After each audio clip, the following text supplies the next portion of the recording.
Hello. Today I want to talk about languages and, my mother tongue, Chinese. First, what do you think a language is? I think, to me, language is like a kind of coding. And when we speak it, when we learn it, or when we try to translate a language to another, we are basically recoding or decoding. Language are formed due to human social production, and each society has something of its own. Sometimes there are a bunch of culturally similar societies, and they speak somewhat similar dialects. And in ancient China, things are like that.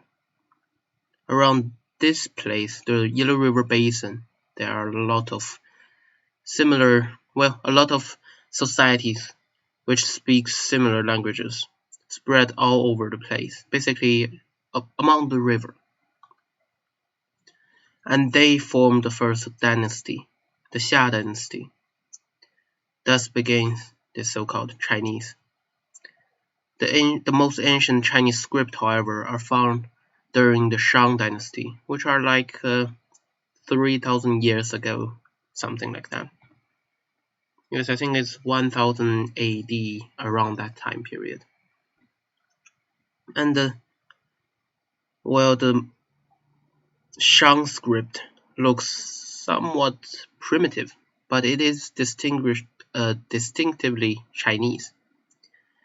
And here I want to say that something I have noticed is the fundamental difference between Chinese and many other languages is that Chinese have been developed so centralizedly that the fundamental component of Chinese have become the character rather than any spoken languages or alphabet. What I meant by that is let me shift this thing to another.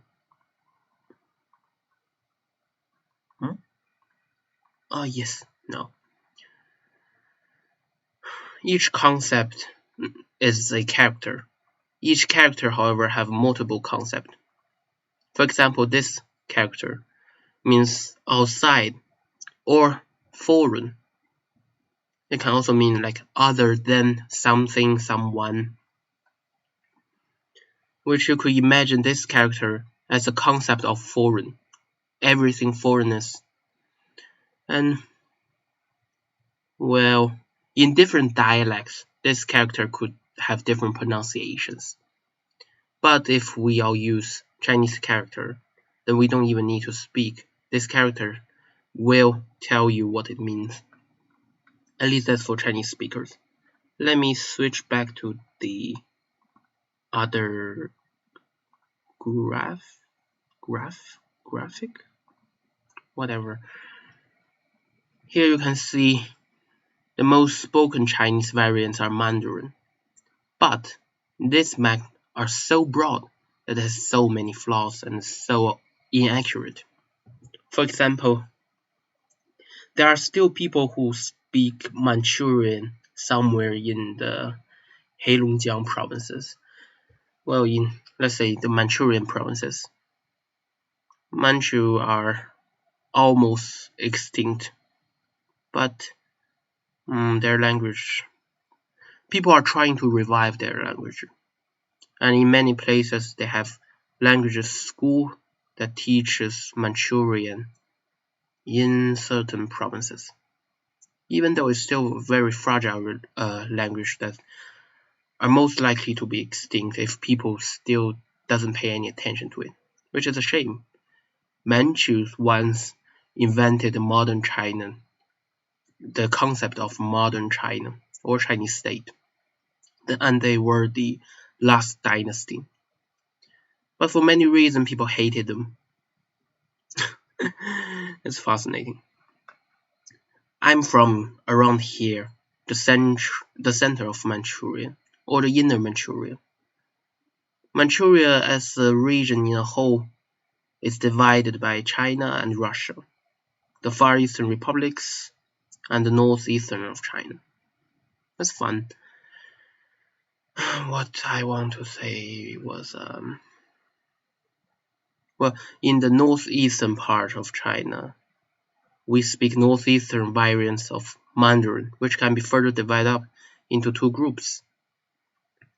One group is around the southern tip, another group is basically everywhere else. I don't even know if I speak them or not. I think I do, but well, we don't usually speak our dialects because for many reasons this northeastern dialect had been deemed like a hillbilly style of dialects. Like, just imagine the redneck dialects from deep south. When we speak that kind of dialect, it will always make people think we are some kind of uneducated hillbillies. Especially like in school, people are trying their best to taught Mandarin, the most standardized Mandarin. To be honest, Mandarin are a very artificial language. It is produced by the linguists from Qing dynasty, from the national government, and from the communist government. People have been trying to refine it because it doesn't matter which dynasty or which government you are in, you need a lingua franca to unite people, or at least to communicate with people. Lingua franca being a language that everyone understand like a tool. So that's what I meant by language is like coding and decoding. Languages are tools.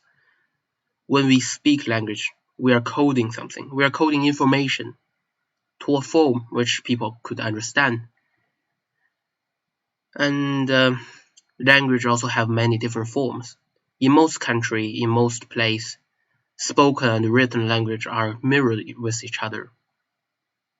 But in China, in Chinese, the spoken language, the spoken languages and the writing and the written languages are different.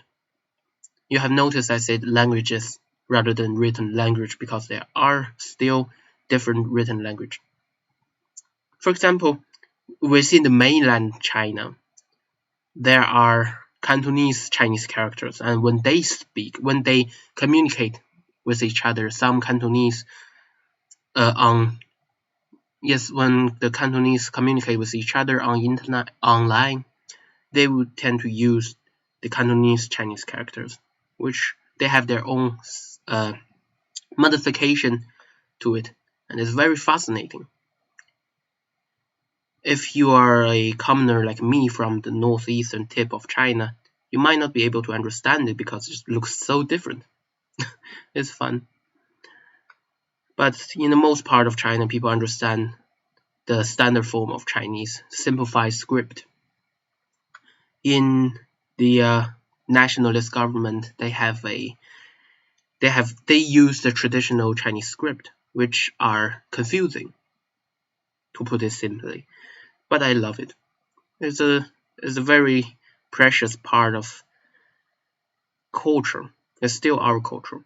I could read it. I can read it. My parents can read it. But the culture divide between the mainland and Taiwan has been so great that more and more mainlander can no longer read the traditional script. But to be honest, most traditional script looks so similar to the simplified version of it. I don't think we will in the future be not be able to understand all of the traditional script. But that's a very dangerous trend I am seeing right now. The culture divide. It's fun. What else do I want to say? I often have trouble to find a cohesive point to talk about. My mind shifts too frequent. And Yes, Mandarin broadly classified, well, not classified, but divide to two groups. One is the Northern Mandarin, which covers from Yunnan province all the way up to the Yellow River, and like this shape. Let me try something like this. These are the Northern Mandarin, and these are the Southern Mandarin. People who speak Southern Mandarin sometimes could be having troubles to understand Northern Mandarin, but that's not really a big problem. It's still intelligible.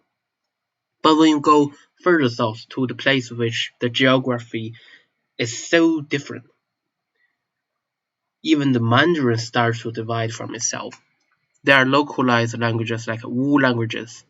There are also the Wu variants of Mandarin, which are people who speak Wu tries to speak Mandarin in their own way of pronunciation. It's like dialects, but it's still different. I often have trouble hearing people from Fujian speak Mandarin. Like they have formed their own kind of Mandarin, and it's totally distinct to Northern Mandarin or Southern Mandarin. It's funny. I love to witness this kind of cultural influence, like different culture influence each other and different subculture influence each other within this huge Chinese culture groups. Sometimes people tend to think China is a very homogeneous place, but it's obviously not true. Each province has a lot of different cultures. Like specifically for us who from the northeastern part of China, we tend to think us as a cohesive culture group. We are still Han people, but we are different from the other Han people within China. Like when we talking about the northeastern region, we tend to talk about the three provinces of the northeast as some form of identification, rather than like people from certain city or people from certain provinces. We tend to think these three provinces are very culturally linked. But when you go to south, wait, let me think. Yes, this is Inner Mongolia to here. Yes, and this is Hebei. This is Shandong. This is Shanxi. This is Shanxi.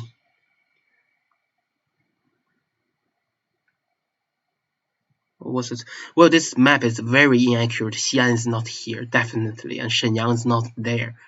But let's just ignore it. Well, Xi'an is in Shanxi province. You see, one thing I found funny is Chinese have tones, right? A lot of people know this. It's so distinctive. So this province called Shanxi, Shan. Wait, I don't need to use this. I could use. Wait.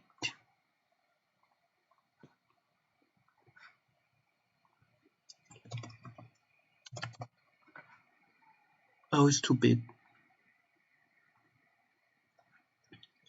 You see, this Jin dialect is divided up between three provinces or four provinces even. And wait, it's still too big. Yes, Shanxi is this province. Oh, where could I put it? This place is too full. Let's put it there. This is Shanxi with one A, but in the official English translation, this province besides Shanxi called Shanxi is the third tone. So Shanxi is the first tone, flat tone, Shanxi, and the second is called Shanxi. Oh dear Lord. With the third tone. But in English In English, people tend to write 2a rather than tone. I think it's still easier if you just write the tone there. More you use, more people will be able to understand it. If you don't use them at all, people will always be curious why they write this. When you look at old Chinese map, you will see this Shanxi with 2a's. Like, I just find it funny. I don't get it. Only thing different is the tone, Shanxi and Shanxi. It's not like the second one is longer than the first one. But, well, people have different way of coding information, so I guess that's somehow more easy for English speaker to understand. Who knows? And this Jin dialects are very well. Jin is a dialect group. Within this group, they have old Jin dialect, new Jin dialect, and some other form of dialects, which contains a lot of things that Mandarin have lost. For example, one different is what was it? Oh, I just googled it. Come on, I need to Google it again. It's a concept, being the consonant at the end of a word doesn't pronounce is checked tone, 入声. For example, if the end of the word is like T, D, B, or some other kind of okay even, and it just doesn't pronounce, but it is there. For example, in Cantonese, I have written the word for duck is up. When you write it, you write AB, it's up. But you don't pronounce it as ab, you pronounce it as up. The B word just stopped. You still make your mouth, you still shut your lips, but you don't pronounce it. You shut your lips like you are going to pronounce B, but you don't, which is fascinating. This is one of the reasons why modern Chinese have so many, especially in simplified Chinese script, they have so many words that has multiple meaning. It's not confusing for us, but it's confusing for foreigner Chinese learner. For us, it's like Chinese language are very bounded to context. So nothing will really confuse us if you got the context right. Yeah, I think now it's less confusing. Before you couldn't really see what it is. It's AB, up. I don't speak Cantonese. I think it's a very interesting language. Some people say it has a lot of tie to earlier form of Chinese. But some people say it's the localized version of those old Chinese, but rather they don't really have that much ties. It's still very heavily localized. And what else?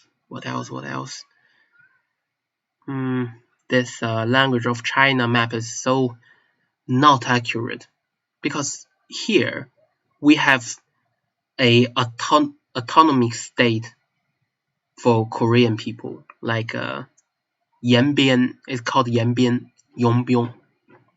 Yeah, I think in Korean it's called Yongbyong or something. It's a Korean autonomic Korean state, which some people on the internet tend to think it as some form of third Korea, but it's not. There are only some more than 20% Korean living there, mostly still Han. But Korean are a very fascinating culture. It got influenced by Chinese so much that it adopted tone system. It has its own tone system, but not like us. They have high pitch, low pitch, and different kind of pitches. I think it has 3. No, I can't really remember, but it's fascinating. Cultures and languages influence each other. And Chinese, one specific feature about Chinese is that the modern Chinese has tones, but scholars have hypothesized that in the earlier stage, Chinese doesn't really have tone. The reason that it adopted tone is the concept being too much, simply. You just can't find enough like a distinctive sound, phonies to represent these concepts. So people adopt tone to make things easier. And as a native Chinese speaker, when I see a new Chinese characters, sometimes I can guess its tone and its pronunciation based on the component of the characters. It's a very fascinating thing. My father once told me a story of his younger day. When he was in school, in the Chinese class, we saw a well, no, not we. They saw a new character which they never seen before. But my father got the pronunciation right, based off its component. Let me, if I could find something. Wait, yes. I didn't prepare anything for the pronunciation, but I could just improvise. Let's say this word means wood, and where is it? This word means board. This word means go back, return.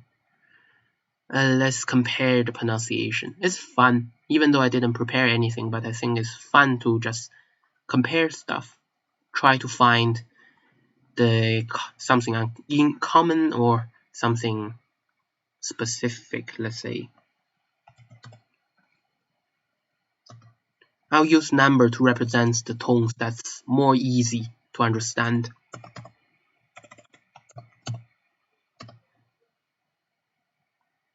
Oh wait.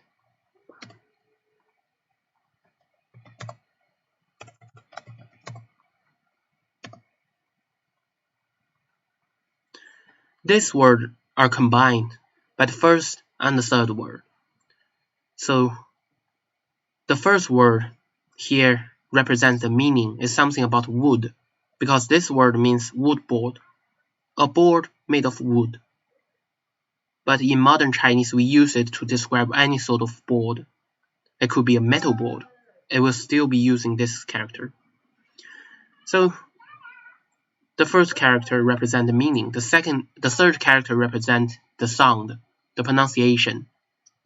In the ancient time, the pronunciation are different, but scholars hypothesize that the tone were the same, like in the Middle Chinese, Middle Mandarin, whatever they call it. It's too complicated. Let's shift them a little bit to make them easier to see. So the first one plus the second one equals the third one. First one is mu, second one is a fan, the third one is ban. This mu might have been pronounced as something start with B. B and M could always shift to each other. They sometimes are similar. We don't really know what happened because a lot of data have been lost. A lot of information have been lost. Chinese relies on written language so heavily that during each dynasty, every few hundred years, the pronunciation shifts. And sometimes people will be able to remember it, sometimes people won't. So the information is lost. I don't know. Maybe some scholars have find more connection, but well, this plus this is this. And what else could I find? It's kind of funny if you are a foreigner, as a foreigner you study Chinese languages, and you could use this to guess the pronunciation. What else could I possibly do? Yeah, I didn't prepare anything. This is ridiculous.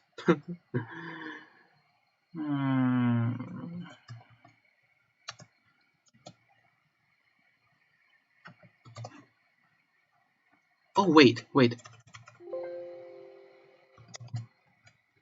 This is a good example.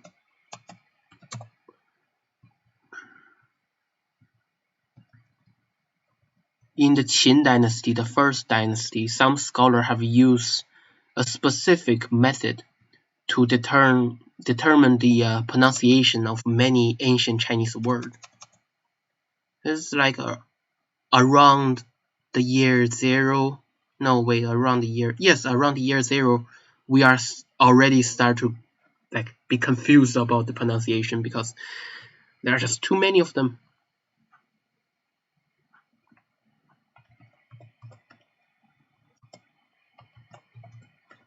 These two have the same pronunciation. Oh wait, what? Same pronunciation but different meaning. The first could mean like a stick of sorts or something like anything. For example, a metal bar that's shaped like a stick or a pair of something. And the second one means specifically wooden stick. Or it also has some other meanings. Let me check the Google. English is not my best language, so often confused. Branches, yes, tree branches.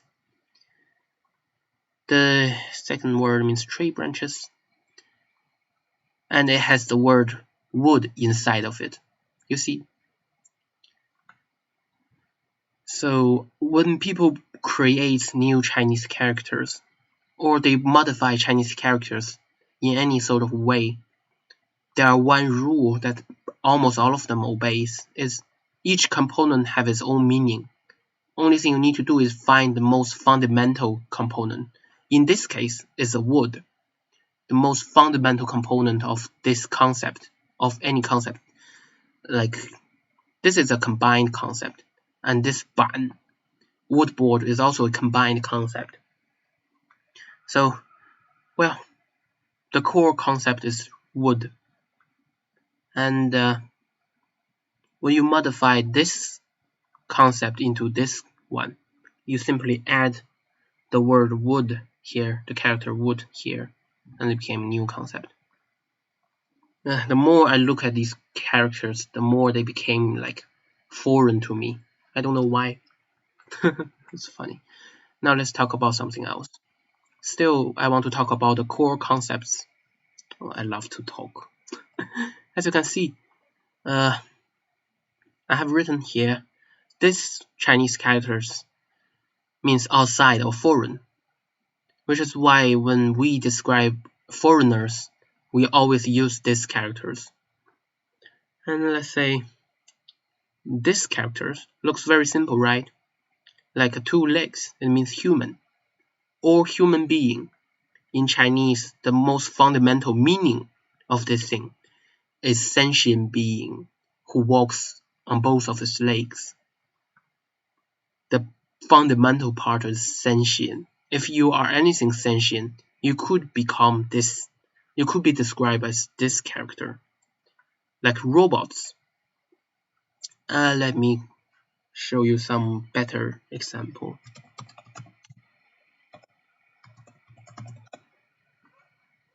Oh, come on, what is...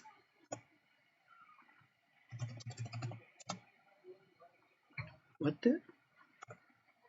Fine, whatever. Well, the first two Chinese characters means mechanic or anything mechanical related. And the third one is here, means sentient or humanoid in this context. Yes, because it means human. The core concept, I'm not sure if is machine or human, but well, when you combine machine and human, you got robot. And when you combine alien and human, you get this word.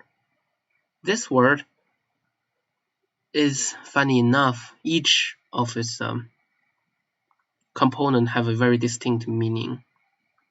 The first means outside, the second means star, We'll combine these two to make one word. It means outer star, or any other celestial body beside Earth. In, well, Chinese, this star means any celestial body, except for black hole, because black hole is a hole. But again, it's a celestial body and it's not star. And alien means sentient being, sentient human-like being, or just sentient human, or human from other stars. Yes, that's more like it. And here we got this word furry. And orc, they are both translated as animal-like or beast-like human, because they are sentient, and they are beast-like, even though in a very different direction. In Chinese, it's just animal human. It's human that has animal trait, or, well, it's not really human that has animal trait. It's just humanoid animal or sentient animal or anything in between, really. It's a very ambiguous concept, and it's relatively old. From like 16th century, we already got like fox-tailed girl or something like that in our classical literature. Like a fox turning into girl and wanted to trick some other like random people, but got tricked instead. It's kind of funny. Orc. The reason why we translate orc into animal human is, well, in the early 90s, the Warhammer games, like I don't play any of them, but I know the game franchise. The orc in that game got really popular in China, and is still very popular.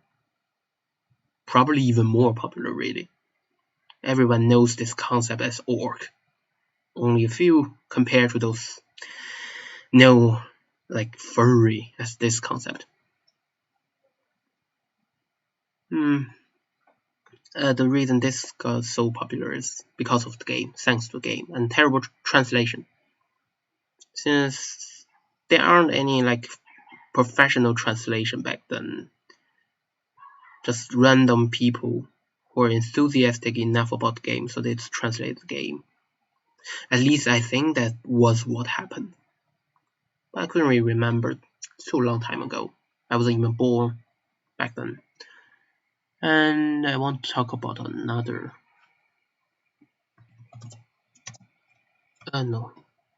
Chinese word can be described like people who likes furry in Chinese.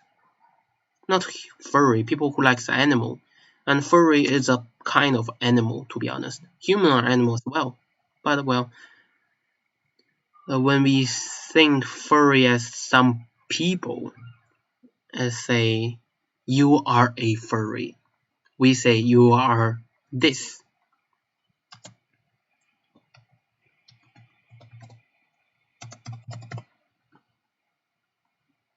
Was really irrelevant to anything, really. But I'm just bored, and I am a furry, so it doesn't really matter. But well, there are no real like exact same concepts in Chinese as in English furry. In Japanese, they have a word kimono, but it's also another whole different concept. Which brings me to the next point I want to say is every language or even dialects have their own way to code information, their own way of expression. So any language can be perfectly translated to another language or dialects.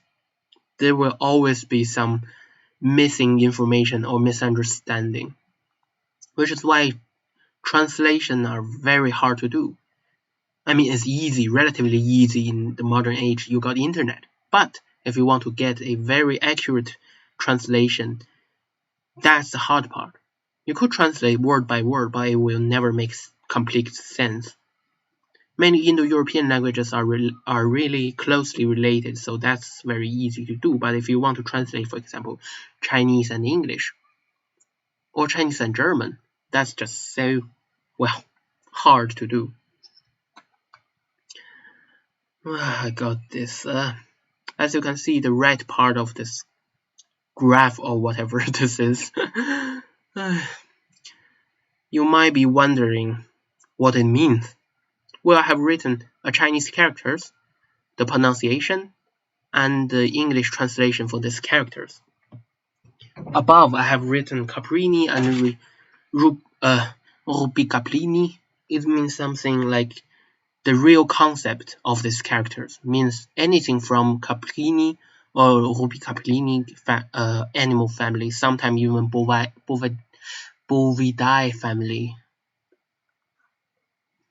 Bovidae, however you pronounce it, is Latin.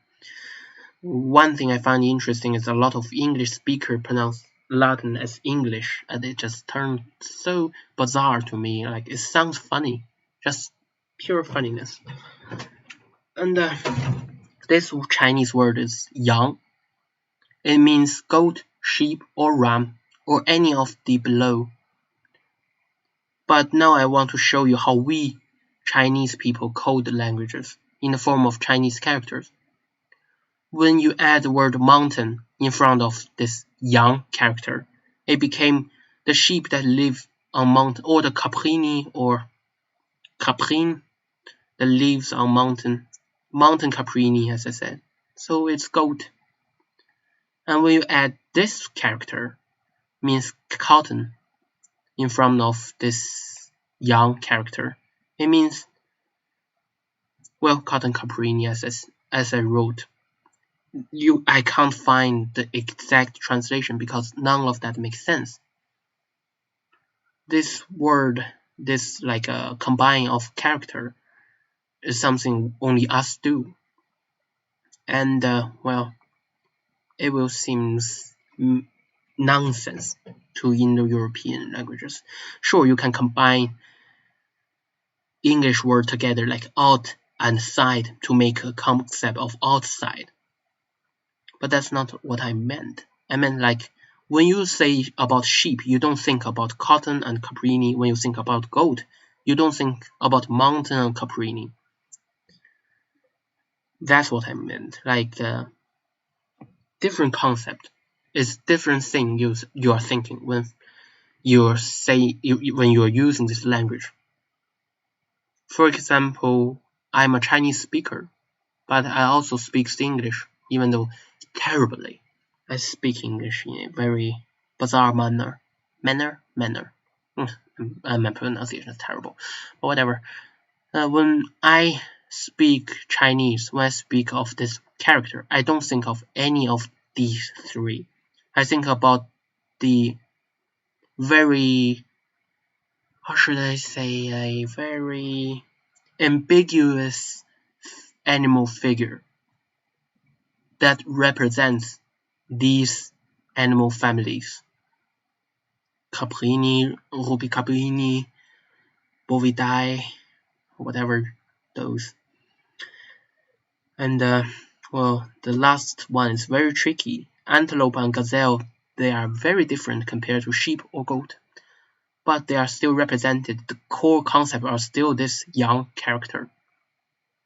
Of course, I know biologically they are very, very different species, but still, in Chinese, we use, well, I translated this as little caprini. The first one also means, I mean, in the ancient time, these two words are the same word. They're just the same word. The first word is in the shape of a goat or sheep or whatever, like these little cuties who has horns. Yeah, I love goat and sheep. They're adorable. And this word, when simplified, became this. The right part is pronunciation. The left part is the meaning. So these two are just the same, basically.